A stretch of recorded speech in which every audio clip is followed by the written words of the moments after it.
All right, so here is the scoop. And this should be obvious, okay?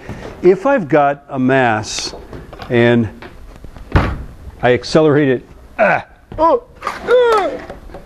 I'm climbing on desks like a geriatric. Okay, here we go. So if I don't accelerate this thing at all, the force I've got to exert upward to prevent it from accelerating is just 9.8. That's what a 1 kilogram mass weighs, correct? So it has a mass of 1 kilogram. It weighs 9.8 newtons, right? Now, if I accelerate it upward, the force is going to be more or less? More than that. So watch, when I start moving upward, watch the needle. Didn't you see that it swung way over here? Yeah? Did you also notice, though, that when I stopped moving upward, what did it then do? Yeah, this is kind of fun, right? It went less. So watch. It's going to get more, then less. More, less. Do you see that? And when I go down, if I start moving down, that's a downward acceleration, and the force is going to be, when I accelerate down, less than the weight. Yes, so watch. It'll go less. And then when I stop moving down, watch what it does. Whoops. Fail. Okay, let's try this again. What happens when I stop moving down? Yeah, watch. Everybody watch. No part of this class was more important than this part. Okay, so watch when I stop moving down. When I start moving down, it weighs less. We can jump up, we can ram our heads into the ceiling of the elevator, right? Okay, right? But watch when I stop moving down. Yeah? It shoots up like a freaking It's like a lot, and in fact, if I really hit it like that, I could make it just like a lot, like 2, 3, 4, 5, 6, 7 times the weight.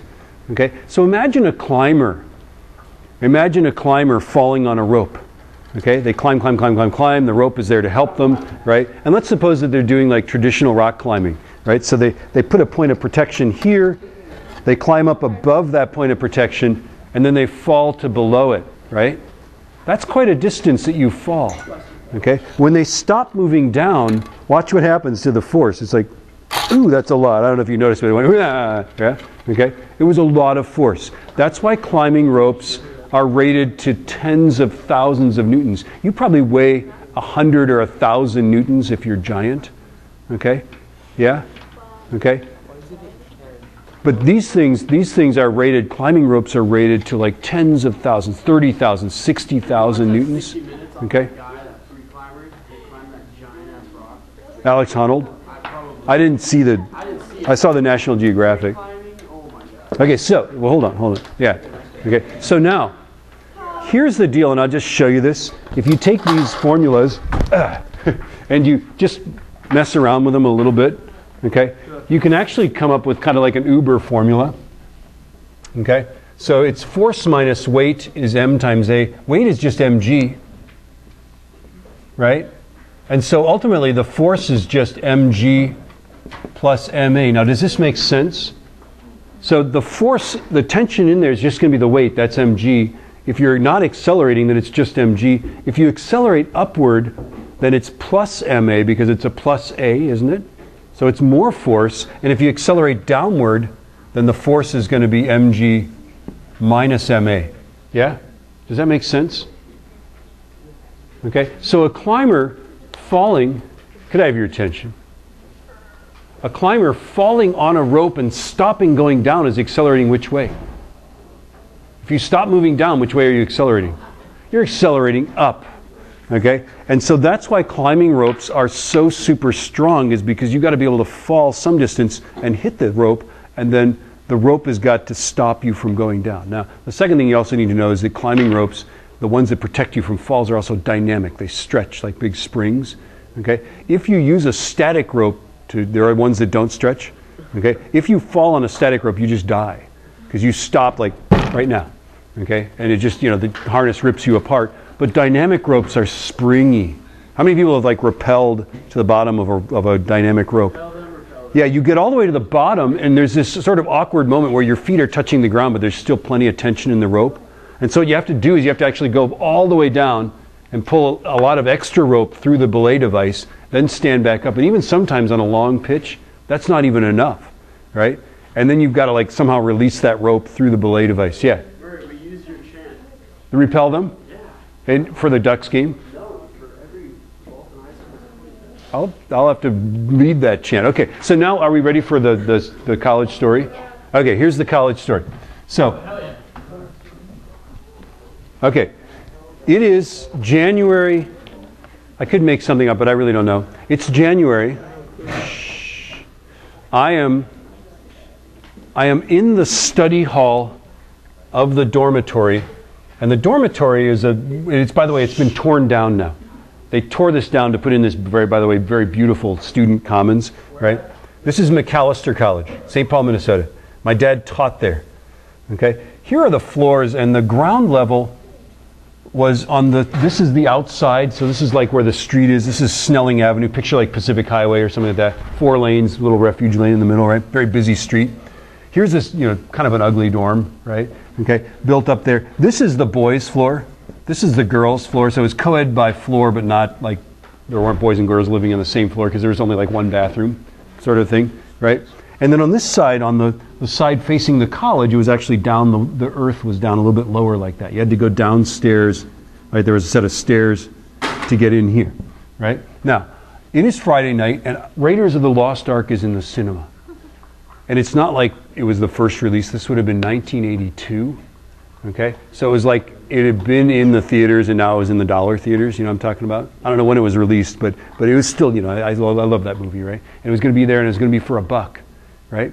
And it was going to be 7 o'clock. Well, it's 6:50, right? It is 10 minutes to 7. I am done with my physics labs, which I, by the way, hated my physics labs. I don't know why. They were actually kind of cool labs looking back on it, right? Hope you don't hate my labs. But I was done, and I was doing this. Isn't that great? Isn't this great? Why is this so great? Do you know what I mean? I'm doing this. Isn't this great? This is one of the finest moments of any assignment. Because why? You're done and you're about to do this, which is definitely above average, right? You're about to go, yeah? Yeah? Which is, then you put it away and then you turn it in and then some professor makes some remark about it, right? So I'm there, and then I go to the door, and I go to leave the door and, run to the cinema, and I go to turn the knob, and the knob won't turn. The knob won't turn because somebody has pennied me into the room.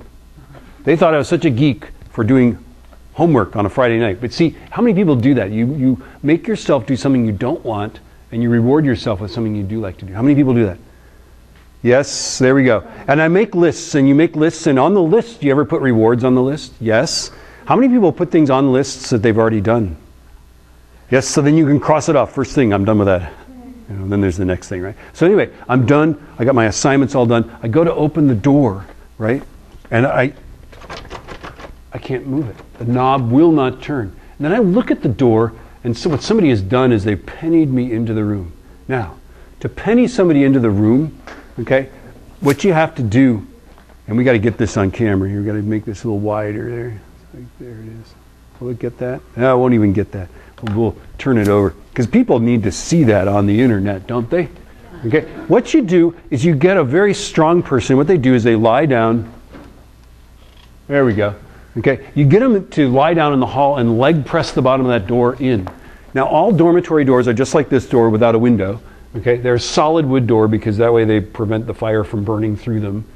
God knows there's nothing to burn in a dormitory, right? It's all cinder blocks and carpet or something like that, right? But it's got to be like a 1-hour door. It takes 1 hour to burn through the door or something like that, right? So solid wood doors, you get somebody, and if this was a dormitory door, we'd actually be on the outside of it because they all open into the dormitory room. They don't open into the narrow hall for obvious reasons, right? You say, wham, oh, sorry, right? Okay, so if this was a dormitory door, we'd be outside the door, and what you get is somebody to bend the bottom of that door in with considerable force. Right? But not so hard that you hear it cracking, right? Okay? You bend it in, the gap at the bottom is quite wide, and it gets narrower as we go up. So what I'm going to do is I'm going to slide these pennies in here, and you do a little teamwork, right? The person goes 1, 2, 3, push, 1, 2, 3, push, 1, 2, 3, push, right? And what you do is as they push, you slide the pennies up, and you want them to jam actually about 6 inches, 4 inches below the latch. Now, when you quit pushing on the bottom of the door comes back powerfully. Yes, because it remembers what shape it was, yeah? And when it does that, it pivots over the pennies and jams that latch against whatever that is, the hole in the door jamb that the latch goes into. Yeah? Okay, whatever that's called. I don't know what that's called. There's Duggan. Hey, there he is. Okay, so hold on, I'm telling the penny story.